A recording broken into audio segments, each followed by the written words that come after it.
Bueno, me han preguntado muchas personas respecto de qué opino de Avatar y vamos a hablar respecto de eso hoy. Pero no vamos a hablar casi nada de Avatar, de hecho, porque no me interesa hacer análisis de películas. Hay muchos canales que hacen eso y si bien creo que podría darle un giro interesante, la verdad no quisiera convertirme en el siguiente Every Frame's a Painting, pero en español, que ya hace como 7, no, como 8 años hubo una marejada de ese tipo de canales en Estados Unidos y creo que estamos mejor sin ellos. Una disculpa porque me enfermé otra vez.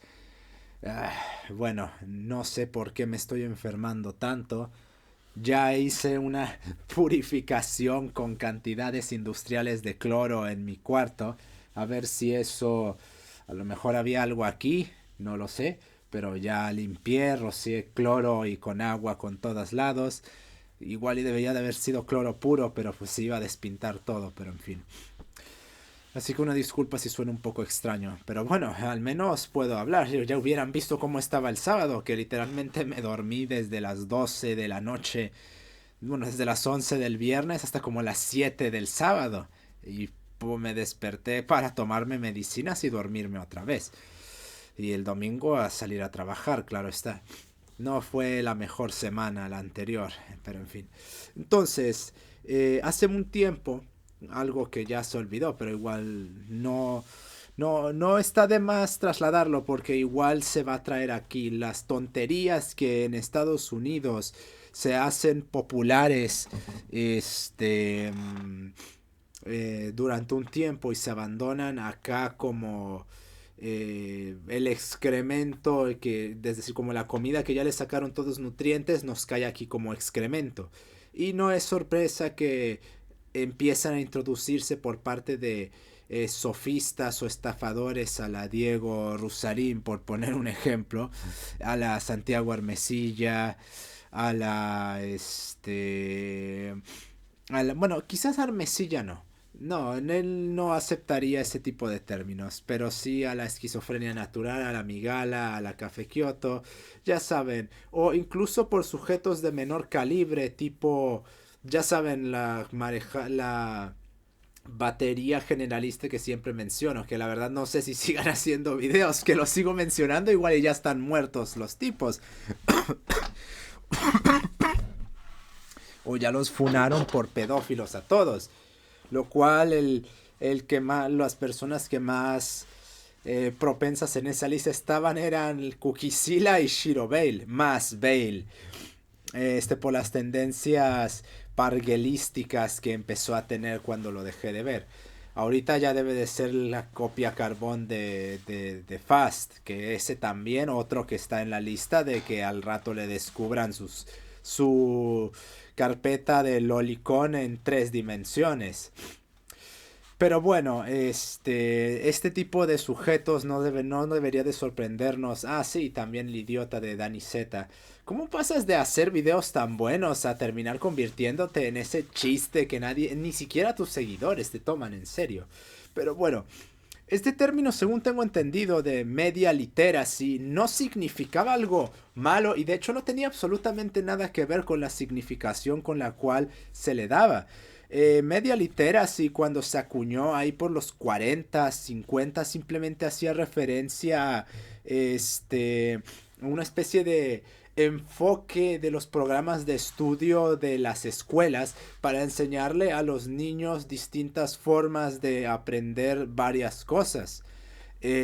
Básicamente que una suerte de integración de tecnologías dentro de las limitadas capacidades en las cuales eso se podría introducir y también digo, las máquinas de enseñanza de Skinner son un proyecto de los 50, 60 aproximadamente, por lo cual no estaría muy descabellada esa idea, y también para introducir el manejo de distintos medios tecnológicos o en general de cualquier tipo de índole que sea en las aulas. Y uno lo compara con cómo se está utilizando ahora y ve que no tiene absolutamente nada que ver con cómo se usa. No era algo malo, podríamos decir incluso. Pero naturalmente no me voy a poner a desglosar cómo se pasó de hay que hacer una integración holística de medios en el aula para que la gente esté más capacitada y alfabetizada, no simplemente en escritura, sino en medios tecnológicos y visuales también. A solo puedes interpretar las cosas de una forma o eres un ignorante. Bueno, probablemente muchos ni de aquí ni siquiera se hayan enterado porque no tienen Twitter o no siguen las cuentas principales que son como una especie de filtro de la estupidez que está ocurriendo en el ámbito anglosajón de Internet. Cuentas como Aesthetica, cuentas como 0HP Lovecraft, cuentas como Lips of TikTok. Bueno, ese quizás no, Lips of TikTok, quizás ese ya se volvió muy normie. Pero en general esas dos son como los que te permiten tener una entrada a la estupidez internetera del lado izquierdista anglosajón. En general del mundo, pero bueno, los que hablan inglés principalmente. Entonces, este término se volvió muy popular hace un año, ahorita prácticamente no ves nada, pero hace unos meses incluso todavía se veía toda esta marejada el media literacy de esto, el media literacy del otro, y ahora pues, prácticamente ya no se escucha nada de eso. Principalmente porque ese es el equivalente al término tiktokero psicológico de la semana, que no es sino otra añagaza para justificarle la promiscuidad a las mujeres, como el apego evitativo, que por cierto no tiene nada que ver con el origen de ese término tampoco. Pero bueno, en fin. Entonces, básicamente, el media literacy hacía referencia en esta versión totalmente corrompida de lo que alguna vez significó a que uno tenía que educarse en teoría para entender las determinadas narrativas que estaban detrás de las historias. Como por ejemplo, se decía que uno no tenía media literacy o era iletrado en lo referente a los medios de entretenimiento, porque en este caso media se está utilizando como medio de entretenimiento. Si uno interpretaba, por ejemplo, que en Avatar la humanidad, principalmente a través del coronel Quaritch, estaban en lo cierto y tenían justificado hacer lo que estaban haciendo. Que por cierto, sí, definitivamente sí. Eiwa es evidentemente un parásito que mantiene perpetuamente tribalizada la tribu a los Navi y esclavizada a prácticamente todos los seres vivos de tal planeta. Es un parásito orgánico que trabaja como una especie de mente colmena que necesita mantener una homeostasis y mantener perpetuamente ignorantes y primitivos a todos los seres para seguirse alimentando, porque es como una especie de base de datos gigantesca a la cual todos obedecen para de esa manera mantenerse en esa hegemonía y poder sobrevivir y prosperar. No por nada cuando se conectan los personajes humanos, misteriosamente empiezan a cambiar su conducta de forma repentina y sin ninguna explicación. Sí, porque esa cosa es un parásito que infiltra en los pensamientos de las personas, ya sea su cerebro, su sistema nervioso, el alma, como quieran decirle. Podríamos decir que es una especie de demonio que se alimenta de las almas de las personas, incluso podríamos llevarlo a tales estratos. En general, dejémoslo como un parásito que se alimenta de las personas a través del nexo que genera con ellas y principalmente a través, podríamos decir, de las vivencias que tienen. Cuando se conectan a ella le dan más información, por decirlo de alguna manera, para que ella siga prosperando y alimentándose y quizás extendiéndose, podríamos decir. Aunque bueno, eso ya sería especulativo dentro de la especulación de la teoría que maneja que básicamente Iwa es un parásito gigantesco. Entonces, esta caterva de idiotas que sacaban esta palabrita de que no, es que eres un ignorante, el cual si no tienes teoría ni tienes la alfabetización o la educación en los medios, pues evidentemente sacas esta conclusión. Cuando uno investigaba cuál era esta educación, naturalmente era mierda marxista, como siempre suele ser con este tipo de términos, donde uno siempre tiene que ponerse del lado de los oprimidos y verlo todo desde la dialéctica marxista y de la dialéctica de clases.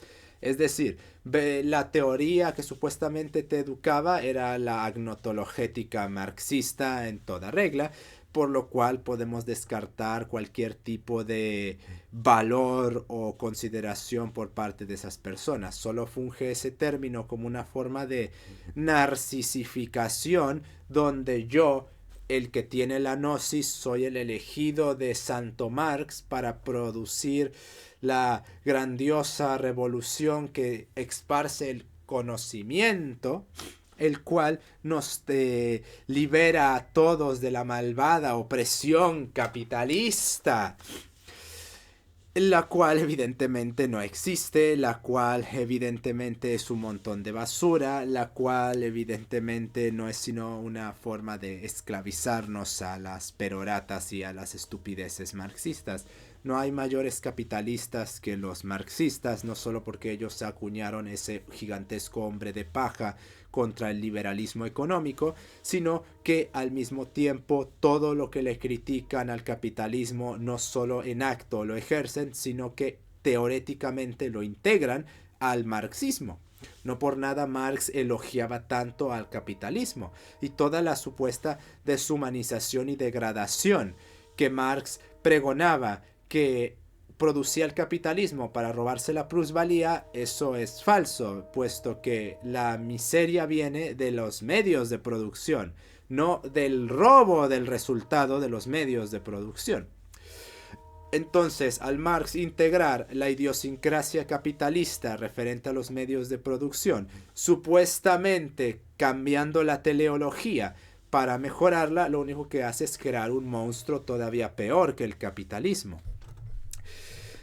Lo mismo pasa con Deleuze y Guattari, que en sus aras de querer beligerar contra los sistemas arbóreos o arborescentes en el rizoma, terminan generalizando el sistema arbóreo en el rizoma, creando una estructura completamente monstruosa que es infinitamente peor que la estructura arborescente. Porque el rizoma oculta la estructura arborescente porque la generaliza a cada espacio del rizoma. Y ocurre algo semejante con Marx y el capitalismo, que al fallar en la metodología de análisis de las problemáticas que pretende imputarle al capitalismo, Marx presupone una solución, pero integra supuestamente quitándole lo malo al capitalismo, a su sistema, pero como el análisis está mal hecho, termina entonces integrando un demonio a su sistema, lo cual lo convierte en algo infinitamente peor. Y no, señores, aun si quitásemos al capitalismo y se buscase otro medio de producción, que por cierto, dentro del marxismo eso es imposible porque implicaría negar el materialismo histórico, y pretender saltarse fases del materialismo histórico es ontológicamente imposible para ese sistema.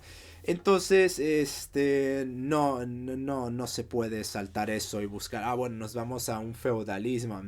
No se puede.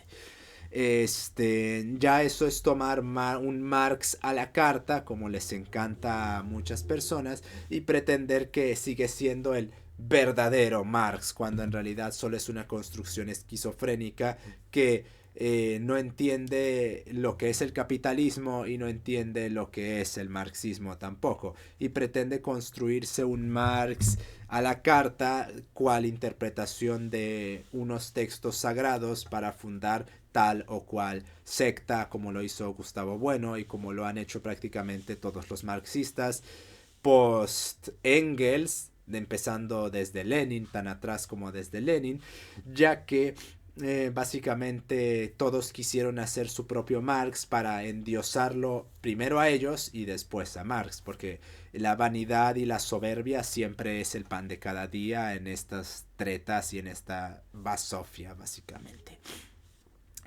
Entonces, el problema con este término no es solo simplemente que me está diciendo, no solo es simplemente que sea una forma de gnosticismo mal disimulada, sino al mismo tiempo que básicamente está olvidando la problemática nuclear del problema. Y es que el problema no es que la gente sea ignorante, el problema es que los directores de las obras que pretenden presentar como, miren, aquí los malvados son unos idiotas que no saben cómo escribir personajes malvados, porque ellos viven en un mundo de caricatura donde el bien y el mal se representan con el bien yo, pero como ellos son parodias andantes, entonces no hay una representación coherente y fidedigna de lo que es el bien y el mal. Todo lo que no me guste, si mi punto de partida es una parodia, entonces la salida es un mal chiste que a su vez tómalo y conviértelo en una parodia y a eso todavía conviértelo en una sátira. No por nada, los izquierdistas cuando manifiestan su frustración o su hartazgo contra las derrotas que puedan tener se comportan como infantes, porque son parodias andantes. eh, no podemos decir que no sean humanos porque eso sería errado, pero no estaría muy equivocado el que haga tal afirmación realmente. La degeneración del estrato antropológico en el cual el hombre está es tal que hemos llegado al punto en el cual las personas quieren dejar de ser humanos y ya sea que lo hagan desde el antropomorfismo o desde el transhumanismo, conductualmente hablando estamos viendo una bestialización tal del hombre que probablemente sí pueda llegar a dejar de ser humano realmente, ya que la conducta que las personas ahora tienen no dista mucho de la conducta de los tribalistas, los cuales se comportaban desde el animismo desde el cual concebían el mundo como completamente anonadados frente a las llamas del fuego. Las personas no están comportándose de una forma mucho más compleja o profunda que eso y naturalmente que eso es preocupante porque imagínate poner a alguien así atrás de una planta nuclear, atrás de un avión, y podrá parecer muy chistoso esto, jijiji, jujuju, pero no estamos viendo una dependencia cada vez mayor en la IA y en robótica solo porque se quiera producir más, como caricaturescamente se implanta. Dejemos de pensar en el malvadito capitalista como nos ha condicionado el marxismo y empecemos a pensar en ellos como personas que tienen mucha inteligencia y muchos recursos. Ya hay que sacarnos el chip de análisis del mundo del marxismo y empezar a ver las cosas desde como de hecho son. Entonces, estas personas tienen noción de que las personas se están volviendo cada vez más estúpidas y por lo tanto tienen que reemplazarlas tan rápido como se pueda. Porque no son confiables para el nivel de delicadeza que se demanda para las operaciones. Entonces, conforme el tiempo pase y las generaciones se vuelvan cada vez más idiotas, en el sentido literal del término, en el sentido médico del término, no en el sentido ofensivo, aunque bueno, el propio sentido médico del término ya es ofensivo per se, pero bueno, me da por completo igual. Esto termina generando pues que no se le pueda confiar a las personas nada. Vean lo que pasó hace poco con Telcel. Cómo una corporación tan grande permite un error así. Y naturalmente se puede ahí especular que fue volitivo. Porque está la posibilidad de que haya sido volitivamente creado así para que el narcotráfico pudiera usufructuar hasta que alguien dio el pitazo y se salió de control lo mediático del asunto. Pero, ¿y qué tal si no es volitivo? Bueno, ahí tenemos la cada vez más proterva mediocridad e ignorancia de las personas, reflejándose en que no son capaces de ejercer su profesión de forma correcta. Ahora, en caso de México, por ejemplo, con los médicos del IMSS, vemos ese problema a rajatabla donde personas van con un dolor de cabeza y le cortan las piernas. No estoy bromeando. Han dado casos así de extremos. No descarto que en el resto de países de la América hispánica haya ocurrido algo así o todavía más ridículo. Por ejemplo, el caso en Venezuela, tal vez, en Bolivia, en Perú, probablemente. Pero bueno, conforme las personas se van volviendo cada vez más estúpidas, naturalmente tienen que ir siendo reemplazadas con inteligencia artificial y con robots porque una persona estúpida no le puedes confiar una planta nuclear.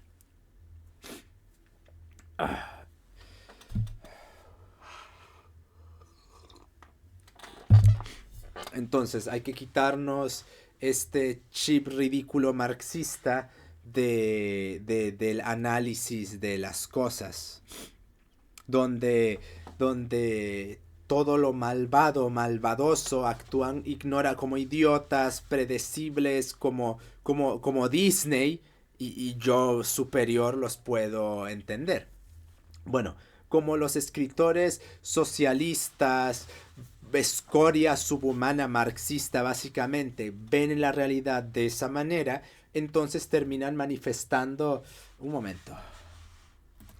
Terminan manifestando ese ridículo en sus historias y al no saber caracterizar bien a sus personajes malvados, ni tampoco darle trasfondo y profundidad y méritos de importancia a sus buenos personajes, terminamos con que la razón por la cual tienes que empatizar con los buenos es por el discurso, porque los personajes se convierten más que en personajes, se convierten en herramientas para una narrativa ideológica. Y a menos que tú tengas esa narrativa ideológica, no vas a empatizar con los personajes porque no hay personajes, hay herramientas que se representan como entidades las cuales son meros vehículos para empujar una narrativa ideológica. La ficción, toda la ficción posterior a los 60 trabaja en esas dinámicas. Recuerden, señores, que los idiotas que ahora están escribiendo los guiones crecieron con Foucault, con Barthes y con Beauvoir como sus referentes máximos absolutos. Por lo cual, no se puede considerar que la ficción, sobre todo la ficción masificada, opere en unas dinámicas literarias, sino que opera, como ya Walter Benjamin lo preconizaba en los 40s, y creo que hasta en los 30s, si no recuerdo mal, como un intento de traer la política por otros medios. Ya que el arte perdió su aura, según Walter Benjamin, entonces tiene que buscar un nuevo derrotero, y el cual donde lo puso, en la política. Entonces, ya que la política para el marxista es más bien geopolítica, y siguiendo toda la idiosincrasia de la nueva revolución que implantó la escuela de Frankfurt y dio nueva vitalidad, por decirlo de alguna manera, al marxismo posterior a Engels, posterior a Lenin, posterior a Marx en general, pues entonces las obras se han convertido en poco más que panfletos propagandísticos. Y esto no tiene nada de teórico de conspiración. Basta con leer a Barthes, basta con leer a Foucault, cada uno con sus referencias a las muerte del autor. Basta con leer a Walter Benjamin, la teoría estética de Adorno, la dialéctica de la ilustración de Adorno, la teoría crítica de Adorno y Horkheimer o la escuela de Frankfurt, porque claro, uno explica esto y dice, ¡ah, otro conspiranoico! Sus propios textos, eso es lo que están buscando. ¿Qué dice Guy Debord en La Sociedad del Espectáculo? ¿Qué dice Foucault con su dinámica del poder y su interseccionalidad subrepticia? Que ya sé que él no inventó el término, pero toda la teoría descansa en la idea del poder de Foucault. ¿Qué nos dice Barthes sobre la muerte del autor y poner al autor como una función social que debe de catalizar la revolución a través de su literatura o su ficción, cualquiera que ésta sea? ¿Cuáles eran los fundamentos de Fluxus, por poner un ejemplo, o de Kandinsky o de todas las vanguardias? No me quieran venir a mí a decir que soy conspiranoico, porque me he molestado en estudiar sus textos, en irlos a leer directamente. El marxismo lo que busca es, el marxismo de los 60 sintetiza en cierta manera a Deleuze y Guattari, en lo referente al arte, a Deleuze y Guattari, a Walter Benjamin, a Gramsci y a Adorno y Horkheimer, principalmente el de la personalidad autoritaria, creo que así se llamaba el texto, lo sintetizan y después lo trasladan se traslada ya sea en Foucault o ya sea en... Bueno, realmente Foucault fue el que los filtró a todos, porque Barthes realmente no hace nada muy distinto de lo que hace mi querido Michelin Fulgencio. Entonces, ¿qué quiere decirnos esto? Que la ficción se enmarca dentro de coordenadas políticas. ¿Cuáles son esas coordenadas políticas? El marxismo. La ficción tiene que tener una función, llevar a la revolución. A su vez, si lleva a la revolución, tiene que ir contra el capitalismo. A su vez, se enmarca dentro de toda la contracultura. Recordemos el filtraje de Foucault, que empezó más o menos a gestarse desde los 40. Recordemos, señores, que antes de la explosión de los 60 y toda esta bola de hippies y estudiantes, hubo algo, lo cual no muchos saben, que es digamos, precursor en los 50, algo que cabría poco, tendría poco sentido para muchas personas, pero recordemos que creo que se llamaba Generación Beat, si no recuerdo mal, la verdad desconozco cuál es el nombre de todos estos movimientos de exaltación de drogas, alcohol, sexo, incluso el antropomorfismo postmoderno, que muchos dicen, Egipto, y antes se disfraza. No, nació aquí y tiene como fundamento esto, descontrol, liberalización desde coordenadas marxistas que prepararon gente como Georgi Lukács, gente como Wilhelm Reich, gente como el propio Adorno y Horkheimer, y gente como Gramsci, principalmente Lukács, porque él fue el que más explícitamente habló sobre estas cuestiones, y también, como no, Deleuze y Guattari, los 4 enfermos que lograron entenderlo, pero al menos de su discurso se puede intentar derivar las intenciones de teleologizar la liberación del deseo del hombre, que se encontraba también alienado por el capitalismo. ¿Y cómo se conseguía esto? Pues básicamente extendiendo hasta los límites de la ética y la moral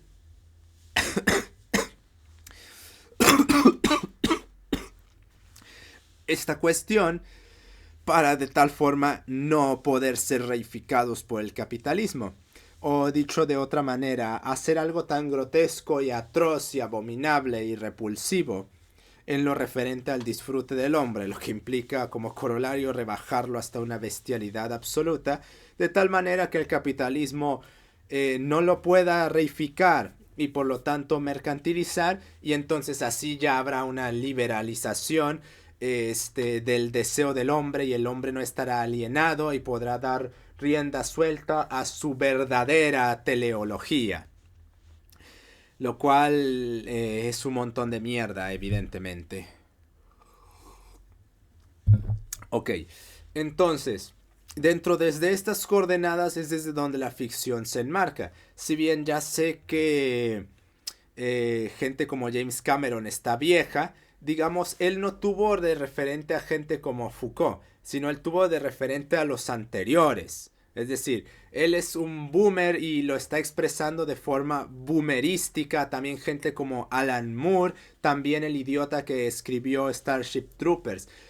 Pero tenemos otros referentes, los cuales no se mencionan mucho y son más insidiosos que estos últimos, más masivos y al mismo tiempo mucho más perversos, porque estos crecieron justamente con esta, digamos, batería renovada de ficción. La gente detrás de Glitch Studio, por poner un ejemplo, Toby Fox, Rebecca Sugar,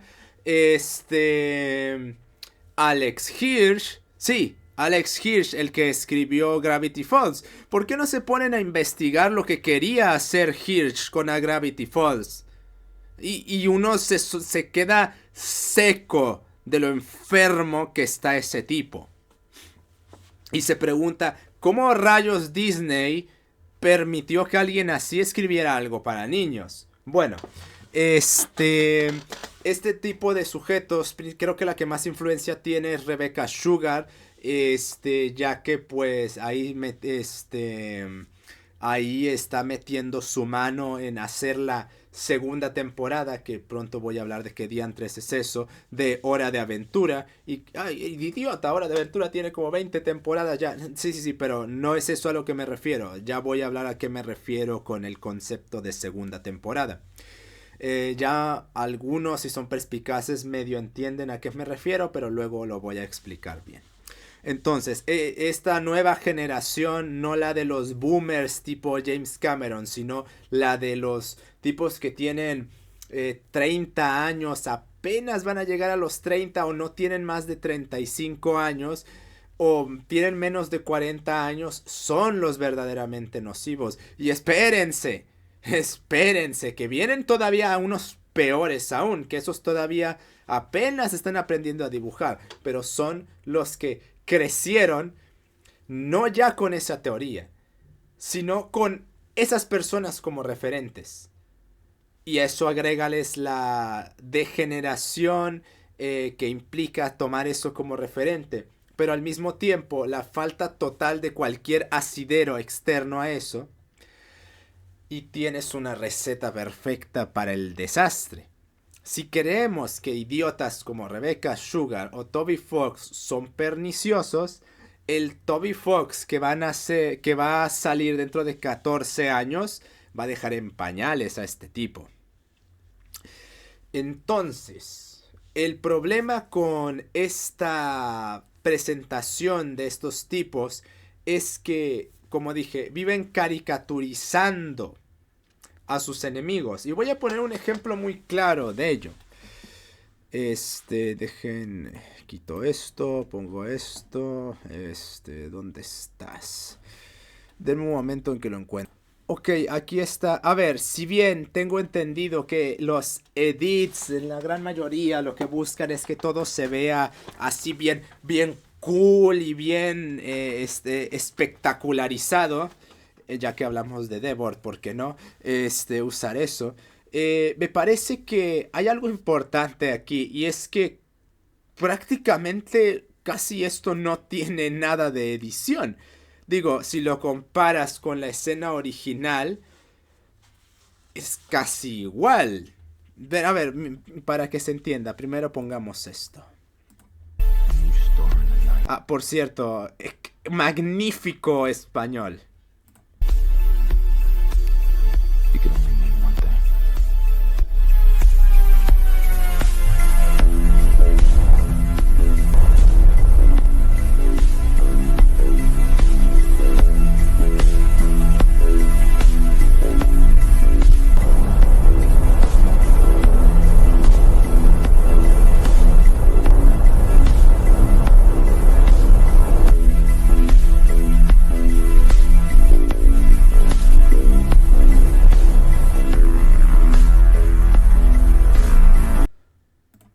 Ok, muy bien. Creo que con eso se entiende el punto. A ver, si quitamos la música, no hay efectos especiales, no hay lo que generalmente suele haber en los edits de este tipo para espectacularizar o poner más impresionante la escena. Aún si quito la música, todo eso prácticamente está así en la película y me pregunto yo, se supone que yo debo de considerar a la humanidad como los malos cuando estamos al borde de la extinción en ese universo. Llegan con esas navesotas impresionantes. Haces una escena completamente glorificándolos. Mira, van bajando del cielo como Jesucristo. Hacen un desmadre por completo. Y después los sacas con 40,000 mecas de ahí. ¿Cómo no quieres que los considere impresionantes y cómo no quieres que los apoye? Y este es el problema con esos idiotas que claman, es que te falta media literacia, y básicamente a sacarme el cerebro y meter a Marx y los post y los neomarxistas. Ese es el problema con esos idiotas. No saben cómo representar el mal y a sus enemigos. Son prácticamente incapaces de, cuando se trata de hacer una evidente analogía con no con un mal de un mundo ficticio que por alguna razón hasta cierto punto eso sí lo pueden manejar, pero evidentemente las connotaciones políticas de esta película es evidente. Digo, si la ves, ¿cuántos negros hay en el bando de la humanidad? ¿Alguien puede notar la diversidad que tanto se pregona y se busca en Hollywood en el ejército de la humanidad? Qué curioso que varios parezcan skinheads y sean todos blancos. Y que unos tan blancos que rayos. A ver, déjame lavo los dientes en ese espejo. Maldito asno de culo congelado. Pero en fin, ahí está esa cuestión. Y este es el problema con este tipo de representaciones, que no saben cómo representar el mal. Y es por eso por lo que la gente empatiza con los malvados. Porque realmente los escriben tan mal y los contextualizan tan mal cuando se trata de meter evidentes cuestiones políticas. Los blancos son unos monstruos que solo van y destruyen todo. Y si uno ve cómo se comportan los Na'vi, se comportan como negros básicamente. Busquen escenas de la tribu del agua de la segunda parte y es muy evidente, se comportan como negros tribalistas de África y es evidente que se está haciendo una analogía en que los Na'vi son negros o inserte cualquier minoría no sexual como las tres que puedes enmarcar ahí y los blancos son colonizadores malvados, europeos, anticlima y capitalistas porque los manda una corporación y ahí párale de contar. Entonces, ¿cómo se puede hacer? Miren, les voy a dar un ejemplo de cómo se podría hacer esto bien. Supóngase. Recordemos que nuestro querido Jake Sully pues tiene hijos. Bueno, no tan querido porque es un traidor. Yo estoy totalmente con la RDA. No me están pagando. Completamente leal a la humanidad. Si la RDA quiere darme uno de esos mechas para con un lanzallamas para ir a despedazar esos malditos simios azules, yo con gusto. Aquí tendría la bandera de la RDA si la pudiera comprar o si existiese, creo que sí la hay. O la playera de la RDA totalmente apoyando. Pero bueno, ¿cómo representamos a estas personas como verdadera gente malvada? Supóngase, volvamos otra vez, pero esta vez pongamos a pongamos por ejemplo cuando están observando. ¿Dónde estarías?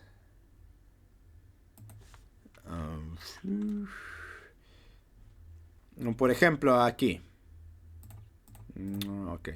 Aquí, donde están sentados, están observando, ¿de acuerdo? Muy bien.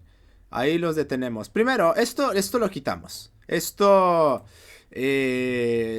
no, lo quitamos. Entonces, supongamos, están ahí, pero están ambos dormidos. ¿De acuerdo? Muy bien. Entonces, la hija pequeña de nuestro querido, no tan querido traidor Jake Sully, ve una luz roja. Y aquí se podría explotar la naturaleza gatuna de los Na'vi para que se vea más tierno y más cruel lo que va a pasar a continuación. Y de hecho hasta tendría mejores motivaciones Jake para hacer todo el desastre que hace en el resto de la película. Por cierto, no he visto la película y la verdad no me interesa verla. Y dicen que la tercera es todavía peor. Quizás la primera sí porque al menos es donde menos caricaturesca es donde se representa la humanidad. Pero pero paso como si me invitan a unirme a los masones. Así paso. Este... Está la tipa y ve una luz roja en el suelo. Ve una luz roja que empieza a moverse y pues como es una niña y pues está eso de los gatos y cuando ven una lucecita roja la empiezan a perseguir, ahí empiezan a mostrarse cómo la intenta atrapar, cómo se empieza a alejar y así y asá. ¿De acuerdo? Entonces, se aleja mucho y eventualmente, la atrapa. La atrapa. Después, cuando levanta sus manos, las pone, no sé, digamos, así estando en el suelo y voltea hacia arriba. Y está descendiendo la nave. Y aquí, no lo sé, aquí tendría que inventarse una especie de magia del cine porque es una maldita nave, ¿cómo no vas a ver eso? Quizás con alguna especie de, no sé, que se le quite una especie de sistema de camuflaje para evitar que la ataquen porque probable es que la ataquen, digo, no sería descabellado tomando en cuenta que despedazaron naves espaciales porque varias de las naves que se usaron en el conflicto de la primera parte eran naves espaciales y las hicieron pedazos, entonces tendría sentido, no sé, te inventas un sistema de camuflaje y de descenso sigiloso. Es ciencia ficción, maldita sea, eso existe, en cierta manera ya existe, hay algunos helicópteros que no se escucha cuando están volando o se escuchan muy bajo. ¿Por qué no te inventas eso también para una nave espacial? Sobre todo para una nave espacial que parece ser tanto de espacio como de espacio a tierra como de tierra a espacio. Porque también hay naves que son puramente espaciales, como por ejemplo la Endurance de Interestelar. En una parte dice no tiene escudo de calor. Sí, ¿por qué iba a necesitar escudo de calor una nave que es puramente espacial? Bueno, ahí entonces la nave empieza a descender y no ha activado todavía los motores. Entonces, se nos muestra dentro de la cabina cómo están las personas, en una cabina ligeramente oscura, y cómo alguien ordena que se enciendan los motores y pues se ve toda la destrucción que vimos en la escena de ahorita, solo que en lugar de una vez se activan los motores, vemos la cara de la niña de Jake observando estupidizada cómo eso está descendiendo porque no tiene idea de qué es y se activan los motores y se hace todo el desparramaje de desastre que hace que queman ahí y pues naturalmente queman a la niña ya que prácticamente no le dan tiempo de hacer prácticamente nada. Y mientras se está quemando todo, se despierta. se despierta. Se despierta Jake. O de hecho. No. Este. Regresemos un poco. Y antes de que.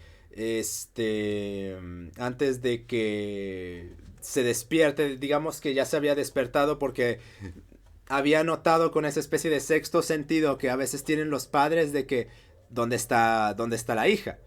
¿No es así? Después empiezan a buscarla y ellos cuando se quita el camuflaje de la nave notan y después notan desde por encima de un risco porque se alejó un montón la tipa, que su hija está directamente abajo, que está estupidizada viendo lo que está bajando y le gritan y le hablan y no reacciona. Y entonces la nave activa los propulsores, queman toda la tierra, queman a la hija y se los muestra cómo salen volando Jake y la otra idiota que no sé cómo se llama. Y su hija después se hace una toma cercana a su brazo, prácticamente calcinado, pero que todavía tenga un poco de movimiento para que se deje en duda. Todavía estará viva, es rigor mortis, pero después aparece un mecha y le aplasta el maldito brazo. Y después aparecen todas las hordas de soldados y de mechas, pero no los muestras de frente, sino los muestras ya sea desde atrás, avanzando conforme se va extendiendo el fuego junto con todas sus máquinas, o muestras sus sombras y todo lo que todo lo que se escucha son ellos avanzando. No se escucha ni el fuego ni nada, solo ellos avanzando, porque ellos son los que están causando la destrucción. Y vaya, mucho mejor, y así ya no se ven tan cool, se ven crueles, se ven desalmados, se ven fríos y se ven malvados, que si es lo que quieres representar de la humanidad, pues entonces lo haces bien, maldita sea. Y, es demasiado calcinar a una niña. ¿Son malvados o no? Entonces que sean malvados, pero bien. Así que de esa manera representas a alguien siendo malvado y no, ¿dónde estás? Y no me haces algo que es prácticamente esto. Y ahí tienes a la gente diciendo ¿dónde me uno? Digo, que no quisiera estar armando de Quaritch. Cuando tienes todo esto, digo, mira todo esto. ¿Cómo no quieres que la gente quiera unirse a ellos, los vea como los buenos? Mira cómo me los... Mira, tienen una nave espacial, carajo.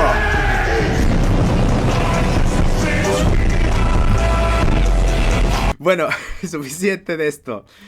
Ahí están los videos por si quieren verlos completos. Pero bueno, está toda esa problemática y voy a profundizar más en esto cuando hable sobre la segunda temporada. El concepto de segunda temporada, porque es evidente que Hora de Aventura tiene más de 2 temporadas, pero ahí se va a entender a qué me refiero exactamente con eso. Que se enmarca también dentro de las coordenadas de la ficción como política revolucionaria, o mejor dicho, geopolítica revolucionaria, en la cual la han introducido todas estas personas. Pero bueno, no tengo nada más que agregar a la cuestión. Ese término es una estupidez. Los boomers no lo saben hacer bien, pero las Sugars, las Rebecca Sugars, los Alex Hirsch, los Toby Fox y los imitadores, ellos están manejándolo de forma ligeramente subrepticia hacia otras cosas. Y me parece que el caso de Glitch Studios es paradigmático por lo problemático que está por la problemática que implica lo que están haciendo. Sobre todo la última nueva animación que van a sacar de la tipa gato. No Digital Circus mierda, sino la que van a sacar. Que esa es una forma subrepticia de promoción de la pedofilia. Pero no como ustedes lo piensan. No por el diseño de la tipa, sino por todo el substrato estético que está. Pero de eso vamos a hablar después. No tengo nada más que agregar. Y evidentemente que se maten a todos los Navi. Avatar parte 4, bombardeo orbital. Y evidentemente aquí apoyamos al coronel Quaritch y a la RDA. Nos estamos viendo.